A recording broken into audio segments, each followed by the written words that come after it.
बच्चों, आज हम इतिहास का पाठ 2 राजा, किसान और नगर यानी आरंभिक राज्य जो बसे और उनमें कैसी अर्थव्यवस्थाएं थी, इसके बारे में पढ़ेंगे। हड़प्पा सभ्यता के बाद लगभग 1500 वर्षों के आसपास लंबे अंतराल में उपमहाद्वीप के भिन्न भागों में कई प्रकार के विकास हुए। यानी कि हड़प्पा सभ्यता के बाद लंबे समय के बाद इस उपमहाद्वीप में विभिन्न प्रकार के विकास हुए। वो क्या क्या थे? यह वह काल था जब सिंधु नदी और उसके उपनदियों किनारे रहने वाले लोगों द्वारा ऋग्वेद का लेखन किया। आपने ऋग्वेदों के बारे में पढ़ा होगा। वेद कितने हैं बेटा? वेद 4 हैं, ऋग्वेद, सामवेद, यजुर्वेद और अर्थवेद। और सबसे प्राचीन वेद जो है वो ऋग्वेद है, यानी उस समय ऋग्वेद का लेखन शुरू हुआ था। उत्तर भारत, दक्कन पठार क्षेत्र और कर्नाटक जैसे उपमहाद्वीप के कई क्षेत्र में कृषक बस्तियां अस्तित्व में हैं। यानी दक्षिण के उत्तर भारत में, दक्षिण के पठारी क्षेत्र में और कर्नाटक के कई इलाकों में किसानों की बस्तियां सामने आई। साथ ही दक्षिण और दक्षिण भारत के क्षेत्रों में चरवाहा बस्तियों के प्रमाण भी मिलते हैं। चरवाहा किन्हें कहते हैं? जो चराई कराकर, गाय बकरियों की, भेड़ों की चराई कराकर अपना गुजारा करते हैं। साथ ही ईसा पूर्व पहली शताब्दी के दौरान मध्य और दक्षिण भारत में शवों के अंतिम संस्कार के लिए नए तरीके सामने आए। यानी शवों का अंतिम संस्कार करने के नए तरीके सामने आए, जिनमें महापाषाण के नाम से ख्यात पत्थरों के बड़े बड़े ढांचे मिले हैं। महापाषाण काल आपने पढ़ा होगा कि पत्थरों का समय, जब सारा काम जो है वो पत्थरों से होता था, तो बड़े बड़े ऐसे ढांचे मिले हैं जिन पे शवों को उसके नीचे दबाया गया है और उसके ऊपर ढांचों से पत्थरों से कोई आकृतियाँ बनाई गई हैं। कई स्थानों पर पाया गया है कि शवों के साथ विभिन्न प्रकार के लोहे से बने उपकरण और हथियारों को भी दफनाया गया। यानी कि पता लगा है कि उस समय शवों के साथ उनके हथियार और लोहे के विभिन्न उपकरण बने हुए उपकरण जो है वो उसके साथ दबाए जाते थे। इससे पता चलता है कि उस समय तक लोहे की खोज कर ली गई थी। ईसा पूर्व 6वीं शताब्दी में नए परिवर्तनों के प्रमाण मिलते हैं। शायद सबसे ज़्यादा मुख्य आरंभिक राज्यों, साम्राज्य, रजवाड़ों का विकास है। इन राजनीतिक प्रक्रियाओं के पीछे कुछ अन्य परिवर्तन थे। इसका पता कृषि उपज को संगठित करने के तरीके से चलता है। यानी कृषि का उपज करने का तरीका, संगठन बनाकर खेती करने के प्रमाण मिले हैं। इसी के साथ लगभग पूरे उपमहाद्वीप में नए नगरों का उदय हुआ। इतिहासकार प्रकार के विकास का आकलन करने के लिए अभिलेखों, सभी ग्रंथों, सिक्कों तथा चित्रों से विभिन्न प्रकार के स्रोतों का अध्ययन करते हैं। अब हमें इतिहास के बारे में मान लो जानकारी करनी, तो हम क्या करेंगे? अभिलेख, यानी कि जो शिलाओं पर जो लेख लिखे हुए मिले हैं उनके बारे में जानकारी करेंगे। उस समय का कोई ग्रंथ मिलता है तो उसके बारे में पता करेंगे। उस समय के सिक्के और चित्र देखकर हम बताएंगे कि उस समय लोग क्या क्या जानते थे, किस तरह की सभ्यता थी। जैसा कि हम पढ़ेंगे, यह एक जटिल प्रक्रिया है और आपको यह भी आभास होगा कि इन स्रोतों के विकास की पूरी कहानी नहीं मिल पाती, क्योंकि उस समय बहुत पुराना समय है और इन स्रोतों को बहुत कम ही स्रोत खुदाई में मिले हैं और पूरा का पूरा ज्ञान हमें प्राप्त नहीं हो सकता।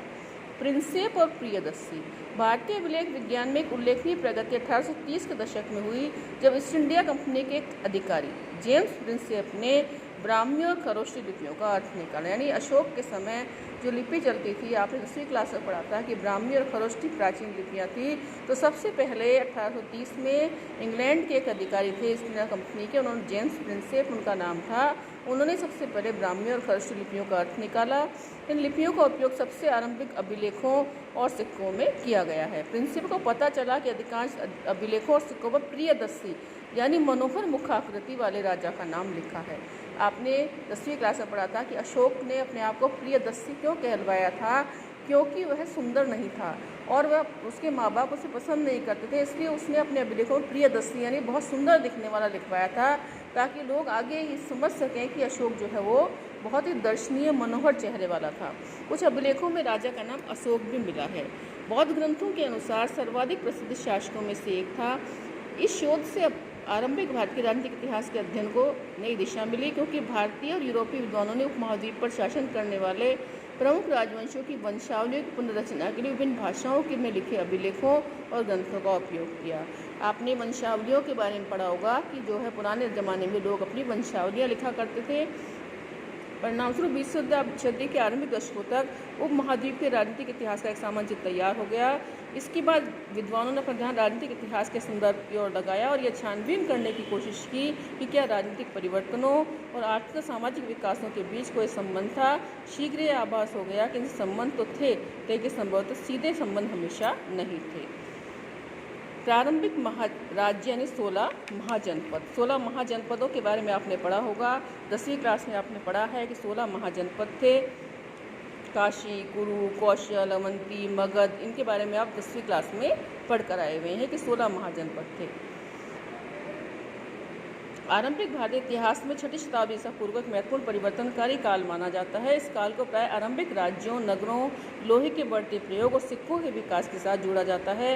इसी काल में बौद्ध तथा जैन सहित विभिन्न दार्शनिक विचारधाराओं का विकास और महात्मा बुद्ध भी इसी काल में हुए, महावीर स्वामी भी।